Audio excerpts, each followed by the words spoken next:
Hun var en tsunami, som kom gjennom rommet.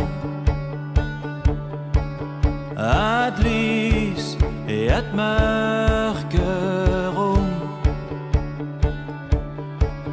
En stjernehimmel, en vårdag i mai. Ei prinsesse, ei gudinne, hun har sjarm. Hun var alle kompliment jeg kan finne. Profesjonell